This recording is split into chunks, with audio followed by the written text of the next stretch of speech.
నీ బ్రతుకంతా సాతానుడు స్వాధీనంలో ఉంటాడు.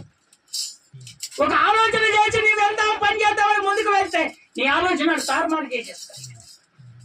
ఇక నువ్వేం చేస్తావంటే కురికిపోతూనే ఉంటావు. తిన్నాము కురికిపోతావు. అందుకనే నువ్వు ధైర్యం చెడిపోకూడదు, నిబ్బరం కలిగి ఉండాలంటే నువ్వెవరిని కనిపెట్టాలి? దేవిని కనిపెట్టాలి. అయ్యా అందరూ పోయినా గాని నువ్వు నాకుండవు కదయ్యా. నీవు నాకుండగా నీవే నాండగా,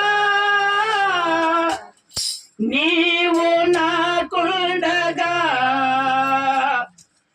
నీవే నాండగా, నీవేనా నీవేనా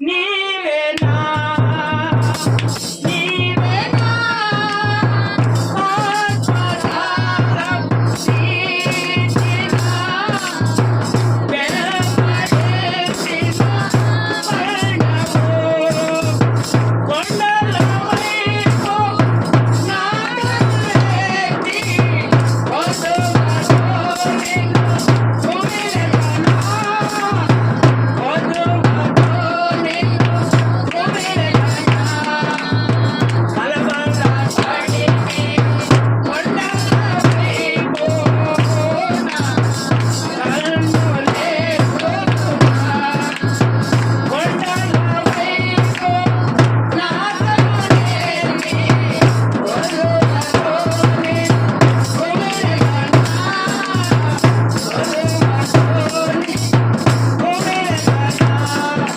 హల్లెలూయా. అందుకనే దేవుని బిడ్డలారా, నీవు ఆయన వైపుకు కళ్ళెత్తాలంటే ధైర్యం కోల్పోకూడదు. దేవుని బిడ్డలారా, ఇన్ని రోజులు మా కుటుంబంలో ఆశీర్వాదం లేదని నువ్వు అనుకుంటున్నావేమో. లేదు, ఆయన కనిపెట్టావు కనుక నువ్వు ఇక ఆశీర్వదించబడుతూనే ఉంటావు. నీ ఇంట్లో పొదుపు అవుతుంది.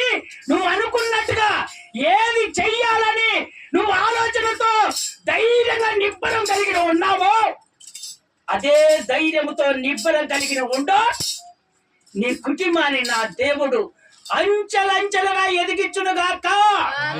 అది పంట పొలాలే గాని, కోడి పనులే గాని, ఇంకా ఉద్యోగం చేయాలని గాని, ఇంకా కృంగిపోయిన బ్రతుకులో ఉన్నావేమో గాని, నా ప్రభు అంటున్నాడు ఇక